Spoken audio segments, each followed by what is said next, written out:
ওম শান্তি। আজিৰ তাৰিখ 24 এপ্ৰিল 2024 বৰ্ষ। প্ৰাতঃ মুৰলী বাপদাদা মধুবন। আজিৰ পিতাৰ অমৃতবাণী হৈছে, মৰমৰ সন্তানসকল, তোমালোক ৰাতিপুৱা চহকী হোৱা, গধূলি ফকীৰ হোৱা। ফকীৰৰ পৰা চহকী, পতিতৰ পৰা পাৱন হোৱাৰ দুটা শব্দ স্মৃতিত ৰাখা। মন্মনা ভৱ, মধ্যাজী ভৱ। আৰু আজিৰ প্ৰশ্ন, কৰ্মবন্ধনৰ পৰা মুক্ত হোৱাৰ যুক্তি কি? পিতাই উত্তৰত কৈছে, স্মৃতিৰ যাত্ৰা তথা জ্ঞান স্মৰণ এজনৰ সৈতে সকলো সম্বন্ধ ৰাখিব লাগে। অন্য কাৰো ফালে যাতে বুদ্ধি নাযায়। দ্বিতীয়তে, যিজন সৰ্বশক্তিমান বেটাৰী, সেই বেটাৰীৰ সৈতে যোগযুক্ত হৈ থাকিব লাগে। নিজৰ ওপৰত পুৰা ধ্যান ৰাখিব লাগে। দৈবী গুণৰ ডেউকা লাগি থাকিলে কৰ্মবন্ধনৰ পৰা মুক্ত হৈ গৈ থাকিবা। ওম শান্তি। পিতাই বহি বুজাইছে, এয়া হ'ল ভাৰতৰ বাবে কাহিনী। কি কাহিনী? ৰাতিপুৱা চহকী, গধূলি ফকীৰ। ইয়াৰ ওপৰত এটা কাহিনী আছে। ৰাতিপুৱা চহকী আছিল এই কথাবোৰ তোমালোক যেতিয়া চহকী হোৱা তেতিয়া নুশুনা। ফকীৰ আৰু চহকীৰ কথাবোৰ তোমালোক সন্তানসকলে সংগম যুগতে শুনা। এয়া অন্তৰত ধাৰণা কৰিব লাগে। যথাযথ ভক্তিয়ে ফকীৰ কৰি দিয়ে, জ্ঞানে চহকী কৰি তোলে। পিতাইজী কৈছে যে ভক্তিয়ে ফকীৰ কৰি দিয়ে আৰু জ্ঞানে চহকী কৰি তোলে। দিন আৰু ৰাতিও বেসদৰ। ফকীৰ আৰু চহকীও বেসদৰ কথা আৰু কৰি তোলোতাজনো বেসদৰ পিতা। সকলো পতিত আত্মাৰ কাৰণে পাৱন কৰি তোলোতা এটাই বেটাৰী। এনেধৰণৰ যাদুকৰী মন্ত্ৰ স্মৃতিত ৰাখিলে তেতিয়া আনন্দিত হৈ থাকিবা। পিতাই কয়, সন্তানসকল, তোমালোক ৰাতিপুৱা চহকী হৈ যোৱা, আকৌ গধূলি ফকীৰ হৈ যোৱা। কেনেকৈ হোৱা এয়াও পিতাই বুজায়। আকৌ পতিতৰ পৰা পাৱন, ফকীৰৰ পৰা চহকী হোৱাৰ যুক্তিও পিতায়ে শুনায়। মন্মনা ভৱ, অৰ্থাৎ নিজক আত্মা বুলি বুজি মোক পৰমাত্মাক স্মৰণ কৰা। মধ্যাজী ভৱ, অৰ্থাৎ প্ৰাপ্তিক, অৰ্থাৎ বাদশাহীক স্মৰণ কৰা। এয়া দুটাই যুক্তি। এইটো সন্তানসকলে জানে যে এয়া হ'ল পুৰুষোত্তম সংগম যোগ। তোমালোক যিসকল ইয়াত বহি আছা, এইটো নিশ্চিত যে তোমালোক স্বৰ্গত পুৰুষাৰ্থৰ ক্ৰম অনুসৰি চহকী অৱশ্যে হবা। স্কুলটো এনেকুৱা হয়, পিতাই কৈছে যে তোমালোক স্বৰ্গত পুৰুষাৰ্থৰ ক্ৰম অনুসৰি চহকী অৱশ্যে হবা। আৰু স্কুলতো এনেকুৱা হয়, ক্ৰমানুসৰি শ্ৰেণী বদলি হয়, পৰীক্ষা শেষ হলে তেতিয়া আকৌ ক্ৰমানুসৰি গৈ বহে। সেয়া হ'ল সদৰ কথা আৰু এয়া হ'ল বেসদৰ কথা। ক্ৰমানুসৰি ৰুদ্ৰ মালাত যায়, মালা অথবা বৃক্ষ। বীজটো বৃক্ষৰে হয়। পৰমাত্মা হৈছে আকৌ মনুষ্য সৃষ্টিৰ বীজ। এইটো সন্তানসকলে জানে যে বৃক্ষ কেনেকৈ বৃদ্ধি হয়, পুৰণি কেনেকৈ হয়, আগতে তোমালোকে এয়া জনা নাছিলা।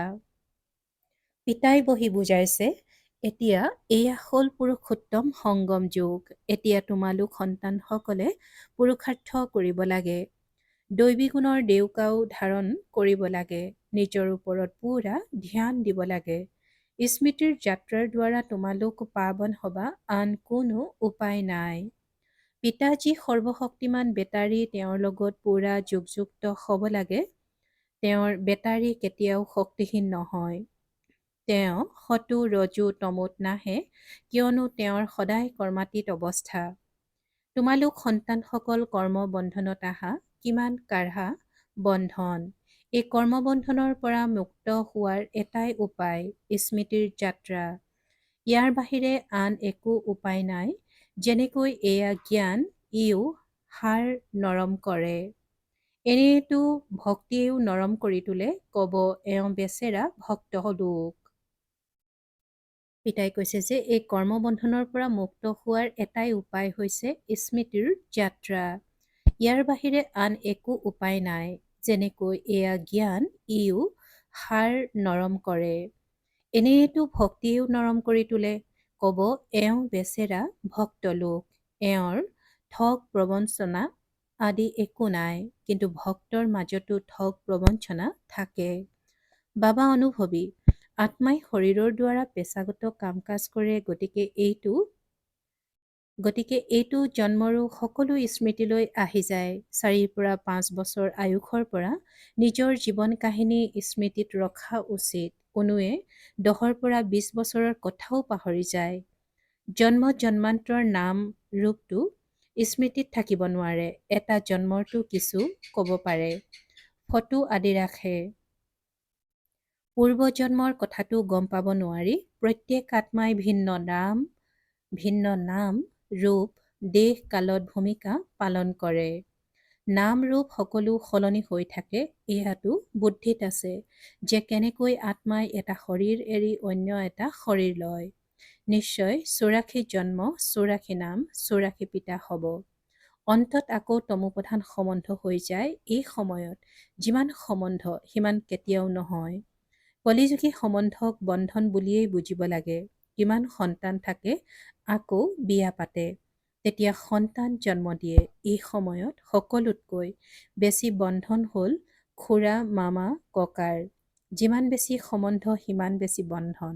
বাতৰি কাকতত প্ৰকাশ পায় 5টি সন্তান একেলগে জন্মিছে, 5টিয়েই সুস্থ।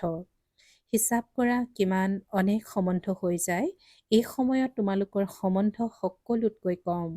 কেৱল এজন পিতাৰ সৈতে সকলো সম্বন্ধ, আন কাৰো সৈতে তোমালোকৰ বুদ্ধিৰ যোগসূত্ৰ নাই। সত্যযুগত আকৌ ইয়াতকৈ বেছি হ'ব।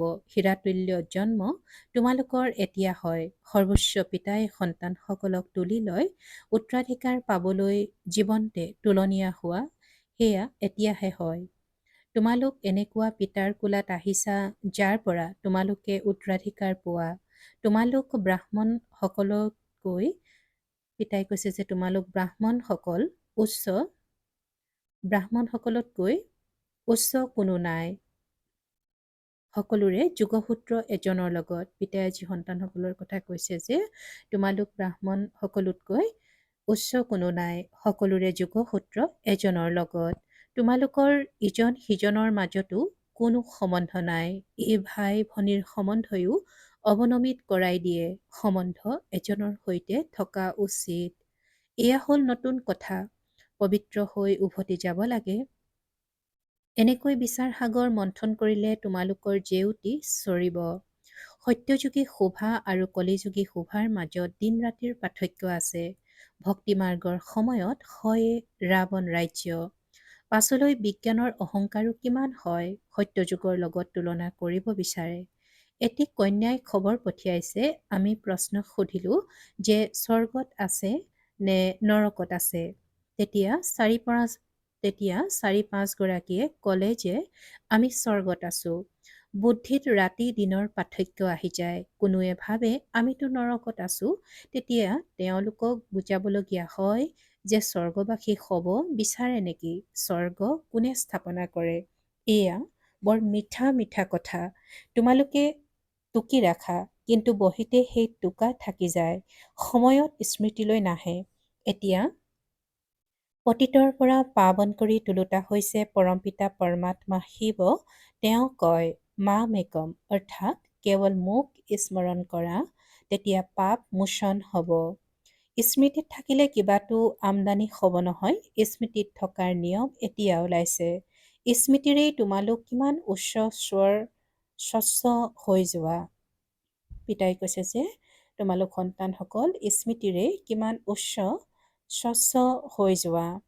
যিয়ে যিমান পৰিশ্ৰম কৰিব সিমানেই উচ্চ পদ পাব। বাবাকো সুধিব পাৰা, জগতততো সম্বন্ধ আৰু সম্পত্তিৰ বাবে কাজিয়াই কাজিয়া। ইয়াততো কোনো সম্বন্ধ নাই, একমাত্ৰ পিতা, অন্য কোনো নাই। পিতা হ'ল বেহদৰ মালিক। কথাবোৰতো বহুত সহজ। পিতাই কৈছে যে পিতা হ'ল বেহদৰ মালিক, কথাবোৰতো বহুত সহজ। সেইফালে স্বৰ্গ আৰু এইফালে নৰক। নৰকবাসী ভাল নে স্বৰ্গবাসী ভাল? যিসকল বুদ্ধিমান হ'ব তেওঁলোকেতো স্বৰ্গবাসী ভাল বুলি ক'ব, আৰু কোনোৱেতো কৈ দিয়ে যে নৰকবাসী আৰু স্বৰ্গবাসী এই কথাবোৰৰ লগত আমাৰ কোনো সম্পৰ্ক নাই, কিয়নো পিতাকেই নাজানে। কোনোৱে আকৌ পিতাৰ কোলাৰ পৰা আঁতৰি মায়াৰ কোলাত গুচি যায়। আচৰিত নহয়নে? পিতাও আচৰিত, তেনেকৈ জ্ঞানো আচৰিত, সকলো আচৰিত। এই আচাৰ্য বুজোতা সকলো এনেকুৱা হোৱা উচিত, যাৰ বুদ্ধি এই আচাৰ্যতে লাগি থাকে। ৰাৱণটো আচাৰ্য নহয়, তেওঁৰ ৰচনাও আচাৰ্য নহয়। ৰাতি দিনৰ পাৰ্থক্য আছে। শাস্ত্ৰবোৰত লিখি দিছে, কালি দমন কৰিলে, সাপে দংখিলে, কলা হৈ গ'ল। এতিয়া তোমালোকে ভালদৰে এয়া বুজাব পাৰা। কোনোবাই শ্ৰীকৃষ্ণৰ চিত্ৰলৈ পঢ়িলে তেতিয়া সজীৱ হৈ যাব।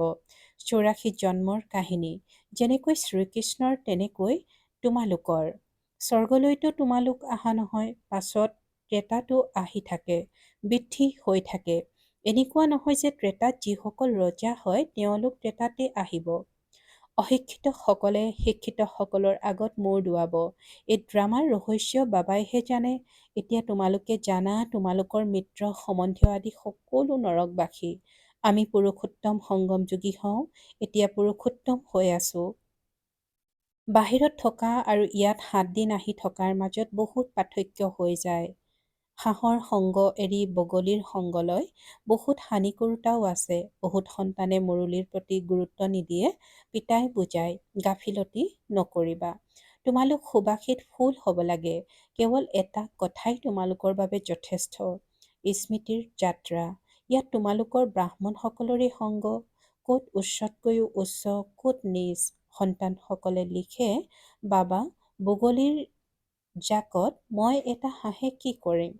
বগলীয়ে দুখ দিয়ে, কিমান পৰিশ্ৰম কৰিবলগীয়া হয়। পিতাৰ শ্ৰীমতত চলিলে পদো উচ্চ পাবা। সদায় হাঁহ হৈ থাকা, বগলীৰ সংগত বগলী হৈ নাযাবা। গায়ন আছে, আশ্চৰ্যজনকভাৱে শুনে, কয়, আকৌ আঁতৰি গুচি যায়। অলপো যদি জ্ঞান লয় তেন্তে স্বৰ্গলৈ আহিব, কিন্তু পাৰ্থক্য ৰাতি দিনৰ হৈ যায়। বহুত কাঢ়া শাস্তি ভোগ কৰিব। পিতাই কয়, মোৰ মতত নচলি পতীত হ'লে তেতিয়া 100 গুণ দণ্ড হৈ যায়, তেতিয়া পদো কম হৈ যায়। এয়া বাদশ্বাহী স্থাপনা হৈ আছে। এই কথাবোৰ পাহৰি যায়। এয়াও যদি স্মৃতিত থাকে তেতিয়াও উচ্চ পদ ল'বৰ বাবে পুৰুষাৰ্থ নিশ্চয় কৰিব। যদি নকৰে তেন্তে বুজা যায় যে এখন কাণেৰে শুনি আনখনেৰে উলিয়াই দিয়ে। পিতাৰ সৈতে যোগ নাই, ইয়াত থকা সত্ত্বেও বুদ্ধি সতি সন্ততিৰ সৈতে থাকে। পিতাই কয়, সকলো পাহৰি যাব লাগে, ইয়াকে বৈৰাগ্য বুলি কোৱা হয়। এই ক্ষেত্ৰতো শতাংশৰ হিচাপ আছে। ক'ৰবাত নহয় ক'ৰবাত খেয়াল গুচি যায়। ইজনৰ সিজনৰ সৈতে স্নেহ গঢ়ি উঠে, তেতিয়াও বুদ্ধি ওলমি যায়। পিতাই কৈছে যে ইজনৰ সিজনৰ সৈতে স্নেহ গঢ়ি উঠে, তেতিয়াও বুদ্ধি ওলমি যায়। পিতাই নিতৌ বুজায়, এই দুচকুৰে যি দেখিবলৈ পোৱা সেয়া সকলো এতিয়া নাশ হ'ব। তোমালোকৰ বুদ্ধিৰ যোগসূত্ৰৰ নতুন সৃষ্টিৰ সৈতে থাকিব লাগে, আৰু বেহদৰ সম্বন্ধীয়সকলৰ সৈতে বুদ্ধিৰ যোগসূত্ৰ ৰাখিব লাগে। এইজন প্ৰেমিক অপূৰ্ব। ভক্তিটো গাই আপুনি যেতিয়া আহিব তেতিয়া আপোনাৰ বাহিৰে আমি আন কাকোৱে স্মৰণ নকৰোঁ। এতিয়া মই আহিছোঁ, সেয়েহে এতিয়া তোমালোকে সকলো ফালৰ পৰা বুদ্ধিৰ যোগসূত্ৰ আঁতৰাব লাগে নহয়। এয়া সকলো মাটিত মিলি যাব। তোমালোকৰ বুদ্ধিৰ যোগসূত্ৰ যেন মাটিৰ সৈতে, মোৰ সৈতে বুদ্ধিৰ যোগসূত্ৰ ৰাখিলে তেতিয়া মালিক হৈ যাবা। পিতাই কিমান বিচাৰে বুদ্ধি সম্পন্ন কৰি তোলে। মনুষ্যই নাজানে যে ভক্তি কি আৰু জ্ঞান কি। এতিয়া তোমালোকে জ্ঞান পাইছা, সেয়েহে তোমালোকে ভক্তিকো বুজি পোৱা। এতিয়া তোমালোকৰ অনুভূতি হয় যে ভক্তিত কিমান দুখ। মনুষ্যই ভক্তি কৰে, নিজক বহুত সুখী বুলি ভাবে, তথাপি কয় ভগৱানে আহি ফল দিব। কাক আৰু কেনেকৈ ফল দিব সেয়া একোৱেই নুবুজে। এতিয়া তোমালোকে জানা পিতাৰ ভক্তিৰ ফল দিবলৈ আহিছে। পিতাই কৈছে যে এতিয়া তোমালোক সন্তানসকলে জানা যে পিতা ভক্তিৰ ফল দিবলৈ আহিছে। বিশ্বৰ ৰাজধানীৰ ফল যিজন পিতাৰ পৰা পোৱা যায় সেইজন পিতাই যি নিৰ্দেশ দিয়ে সেইমতে চলিবলগীয়া হয়। তাকে কোৱা হয় উচ্চতকৈও উচ্চ মত। মতটো সকলোৱে পায়, আকৌ কোনোবা চলিব পাৰে, কোনোবাই চলিব নোৱাৰে। বেসদৰ বাদশ্বাহী স্থাপনা হ'ব। তোমালোকে এতিয়া বুজি পোৱা আমি কি আছিলোঁ, এতিয়া আমাৰ অৱস্থা, আমাৰ কি অৱস্থা। মায়াই একেবাৰে শেষ কৰি দিয়ে এইখনটো যেন মৃতকৰ লোক। ভক্তিমাৰ্গত তোমালোকে যি শুনি আহিছিলা, যি কিছু শুনিছিলা, সেয়া সকলো সত্য সত্য বুলি কৈছিলা। কিন্তু তোমালোকে জানা যে সত্যটো একমাত্ৰ পিতাইহে শুনায়। এনেহেন পিতাক স্মৰণ কৰিব লাগে। ইয়াত কোনোবা বাহিৰৰ লোক বহিলে তেতিয়া তেওঁ একোৱেই বুজি নাপাব, ক'ব নাজানো এওঁলোকে কি শুনায়। গোটেই জগতে কয় পৰমাত্মা সৰ্বব্যাপী আৰু এওঁলোকে কয় তেওঁ আমাৰ পিতা। কান্ধ লৰাই অসন্মতি প্ৰকাশ কৰি থাকিব। তোমালোকৰ ভিতৰৰ পৰা হয় হয় ওলাই থাকিব। সেইবাবে নতুন কাকো অনুমতি দিয়া নহয়। পিতাই কৈছে যে ইয়াত কোনোবা বাহিৰৰ লোক বহিলে তেতিয়া তেওঁ একোৱেই বুজি নাপাব, ক'ব নাজানো এওঁলোকে কি শুনায়। গোটেই জগতে কয় পৰমাত্মা সৰ্বব্যাপী আৰু এওঁলোকে কয় তেওঁ আমাৰ পিতা। কান্ধ লৰাই অসন্মতি প্ৰকাশ কৰি থাকিব। তোমালোকৰ ভিতৰৰ পৰা হয় হয় ওলাই থাকিব। সেইবাবে নতুন কাকো অনুমতি দিয়া নহয়। ভাল বাৰু। অতি মৰমৰ কল্পৰ পাছত পুনৰাই মিলিত হোৱা সন্তানসকলৰ প্ৰতি মাতা পিতা বাপ দাদাৰ স্নেহপূৰ্ণ স্মৰণ আৰু সুপ্ৰভাত। আত্মিক পিতাৰ আত্মিক সন্তানসকলক নমস্কাৰ আৰু আত্মিক সন্তানসকলৰ আত্মিক মাতা পিতা আৰু বাপ দাদাৰ প্ৰতি স্নেহপূৰ্ণ স্মৰণ আৰু সুপ্ৰভাত আৰু নমস্কাৰ নমস্কাৰ নমস্কাৰ। আৰু আজিৰ ধাৰণাৰ বাবে মুখ্য সাৰ প্ৰথমতে সুবাসিত ফুল হ'বলৈ সংগৰ পৰা বহুত সাৱধানে থাকিব লাগে। হাঁহৰ সংগ ল'ব লাগে। হাঁহৰ নিচিনা হৈ থাকিব লাগে। মুৰুলিৰ ক্ষেত্ৰত কেতিয়াও অসাৱধান হ'ব লাগে। মুৰুলিৰ ক্ষেত্ৰত কেতিয়াও অসাৱধান হ'ব নালাগে, গাফিলতি কৰিব নালাগে। পিতাই আজি ধাৰণাত কৈছে যে সুবাসিত ফুল হ'বলৈ সংগৰ পৰা বহুত সাৱধানে থাকিব লাগে। হাঁহৰ সংগ ল'ব লাগে। হাঁহৰ নিচিনা হৈ থাকিব লাগে।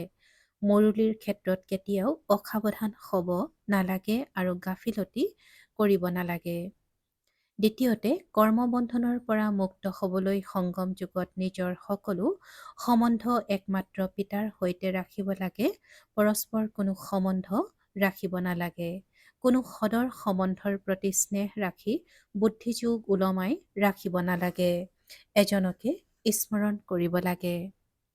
আৰু আজিৰ বাপদাদাৰ বৰদান পৰমাত্মা স্নেহত লীন হওঁতা বা মিলনত মগ্ন হওঁতা সঁচা স্নেহী হোৱা।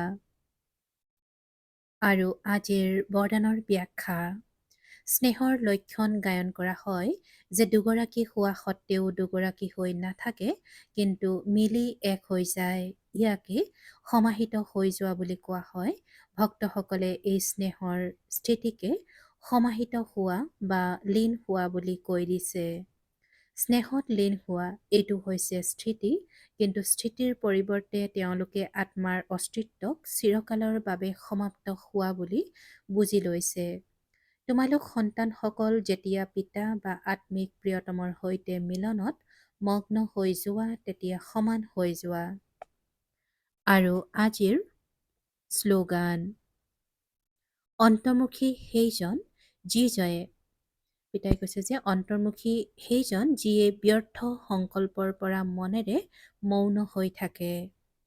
অন্তৰ্মুখী সেইজন যিয়ে ব্যৰ্থ সংকল্পৰ পৰা মনেৰে মৌন হৈ থাকে। ওম শান্তি। সংস্কাৰ মিলনৰ হ্ৰাস কৰিবলৈ আজিৰ অব্যক্ত সংকেত। সদায় স্মৃতিত ৰাখিবা যে মই নিজক পৰিৱৰ্তন কৰিব লাগে, স্থান বা আনক নহয়। ইয়াৰ বাবে সহনশীলতাৰ অৱতাৰ হৈ যোৱা, নিজক খাপ খুৱাই লোৱা, কাষৰীয়া নকৰিবা। কিছুমান একেবাৰে বিৰোধী সেই ক্ষেত্ৰতো নিজৰ শুভ ভাৱনা পূৰ্ণ ৰূপত প্ৰয়োগ কৰা। সময় লাগিলেও সফলতা অৱশ্যে পাবা আৰু তোমালোকক বিজয় মালাৰ মণি কৰি তুলিব। কিছুমান একেবাৰে বিৰোধী সেই ক্ষেত্ৰতো নিজৰ শুভ ভাৱনা পূৰ্ণ ৰূপত প্ৰয়োগ কৰা। সময় লাগিলেও সফলতা অৱশ্যে পাবা আৰু তোমালোকক বিজয় মালাৰ মণি কৰি দিব। ওম শান্তি।